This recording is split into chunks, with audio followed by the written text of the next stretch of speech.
BBC की एक documentary आई जिसपे प्रधानमंत्री मोदी और गुजरात दंगों को लेकर कुछ सवाल उठाए गए, कुछ आक्षेप लगाए गए। उस डॉक्यूमेंट्री को बैन कर दिया गया, लेकिन ठीक 29 दिन बाद चिरपरिचित स्क्रिप्ट के अंदाज में प्रधानमंत्री मोदी का सबसे प्रबल फ्रंटल इनकम टैक्स बीबीसी के दफ्तर आज इंडिया में पहुंच गया।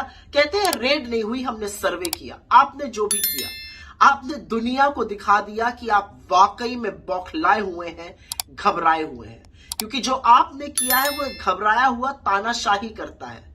This is how people react when they panic. आपने इस देश के अधिकांश मीडिया को चरण चुंबक बनाने का काम किया है।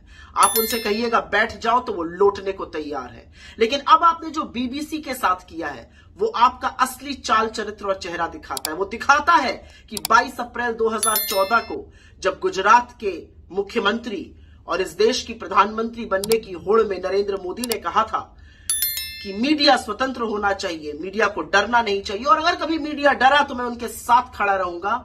आपके एक्शंस उसके बिल्कुल विपरीत हैं। आप मीडिया के ऊपर रेड करते हैं, लेकिन कहां तक सवालों से बचिएगा? इस पूरे देश पर आप इनकम टैक्स की और ईडी की और सीबीआई की रेड करा दीजिएगा। आज देश आपसे कुछ सवाल पूछ रहा है, चाहे वो अडानी पर हो, चाहे वो बेरोजगारी पर हो, चाहे वो महंगाई पर हो, चाहे वो गरीबी पर हो, चाहे वो आर्थिक असमानता पर हो, चाहे वो बुलडोजर चलाने वाली उन सरकारों पर हो जिसको आप तथाकथित डबल इंजन की कहते हैं। लेकिन आप पर अब मुझे तरस आने लगा है, क्योंकि आप एक बौखलाए हुए, घबराए हुए तानाशाह हैं। What you're doing, Mr. Modi, is what people do when they panic.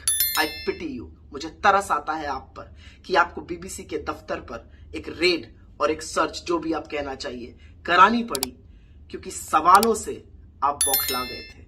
लेकिन ये सवाल तो देश पूछ रहा है और जवाब तो आपको देना ही पड़ेगा।